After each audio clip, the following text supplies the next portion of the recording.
3 ժամը 18-ի սահմաններում շտապ օգնության կանչով Գորիսի բժշկական կենտրոն է տեղափոխվել Շինուհայր գյուղի բնակիչը, գայլի կողմից ստացված բազմաթիվ վնասվածքներով։ Քիչ անց անձնական մեքենաներով հիվանդանոց են բերվել ևս 5 քաղաքացի, այդ թվում 3-ամյա երեխա։ Երեխան միշտ ասենք Բաքվում խաղում է իր համար մեքենայով։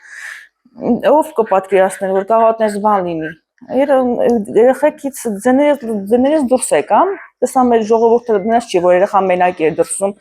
ասենք թաղամասի բոլոր ժողովուրդը դրսում էին։ Այդ պահին երևի միանգամից իջել է ու ինքը դեմն ա եղել, միանգամից իր վրա է հարձակվել։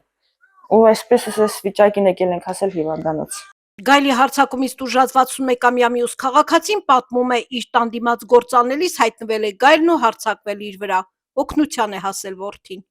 Աշխատում եք, sense շուռ եկավ, դրաս ասես պապ, գայլա։ Այդ մոմենտս ես ձերքս գցեցի գաբերանը, որի գաբերանը ես ընկա փոսը։ Նորից հարձակվի ինձ վրա, նորից ես ձերքս տարա, նորից մտա բերանը։ Տղասը մի քանի անգամ լապատկով խփեց գլխին, ախավ։ Քարահունջ բնակավայրի այգիներից մինչև Գորիս քաղաքի Այգեստան թաղամաս ընկած տարբեր տարածքներում բնակիչները վնասվածքներ են ստացել դեմքի, ոտքի, ձեռքերի և մարմնի այլ հատվածներում։ Ժամը 18-ի սահմաններում շտապ օգնությունը տեղափոխել է բժշկական կենտրոն անհետաձգելի բաժանմունք գայլի կծած վերքերով ծանր վիճակում մեկ պացիենտի, ուրեմն ըստ հիվանդի նշատի իհարկե։ Այնուհետև մինչև 10-15 րոպեն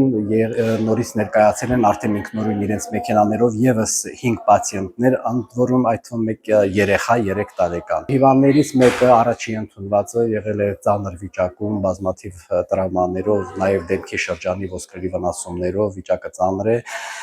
Մեկի վիճակը միջին ծանրության է, ելի բազմակի վնասվածքներ ունի, իսկ մյուս 4-ի թեթև են։ Կանչից րոպեներ անց ոտքի է կանգնել Գորիսի բժշկական կենտրոնի ողջ անձնակազմը, բացի ցուցաբերած բժշկական օգնությունից կատարվել են անհրաժեշտ բոլոր պատվաստումները։ Մեր կողմից անմիջապես մոբիլիզացվեց ողջ անձնակազմը, համապատասխան մասնագետները,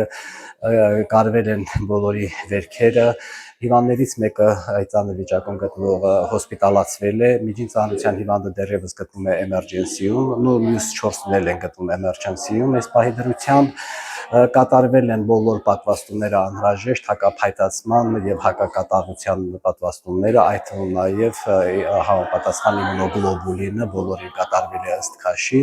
Դեպքից մի քանի րոպե անց Գորիսի ոստիկանության աշխատակիցների ողջ թիմը ոստիկանապետի գլխավորությամբ, ներքին գործերի նախարարության, փրկարարծառայության, Գորիսի ջոկատիպ տղաներն ու հրամանատարը, էկոպարեկները կցվել են որոնողական աշխատանքներին, գայլերին հայտնաբերելու եւ վնասազերծելու ուղղությամբ։ Ըստ ականատեսների 3 գայլ են եղել տարբեր հատվածներում, ոստիկանության կողմից մեկը վնասազերծվել է։